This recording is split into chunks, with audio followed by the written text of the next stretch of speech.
Hello friends, ഇത് ഞാൻ ചെയ്ത ഒരു ടോപ്പാണ്. ജോർജറ്റിൽ ചെയ്തെടുത്ത ടോപ്പാണ്. എംബ്രോയ്ഡറിയാണ് ചെയ്തേക്കുന്നത്. പിന്നെ ഡിസൈനായിട്ട് വരുന്നത് പിണ്ടക്ക്, നടുക്ക് യോക്ക് പോർഷനിൽ നടുക്ക് പിണ്ടക്ക് ചെയ്തിട്ട് രണ്ട് സൈഡിൽ എംബ്രോയ്ഡറിയാണ് ചെയ്തേക്കുന്നത്. എംബ്രോയ്ഡറി വർക്ക് ജസ്റ്റ് ബൈ ഹാൻഡായിട്ട് വരച്ചൊരു ഡിസൈനാണ്.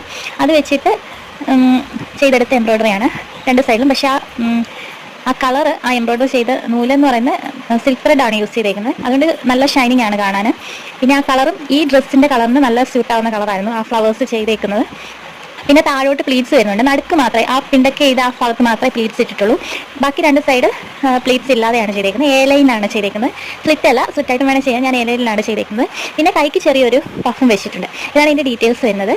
അപ്പോൾ ഞാൻ ഇതുപോലെയുള്ള സ്റ്റിച്ചിങ്ങുമായിട്ട് റിലേറ്റഡ് ആയിട്ടുള്ള embroidery, hand work, stitching tips ഒക്കെ ആയിരിക്കും ഷോർട്ടായിട്ട് ഇടുന്നത്. Long videos ഭാവിയിലിടും.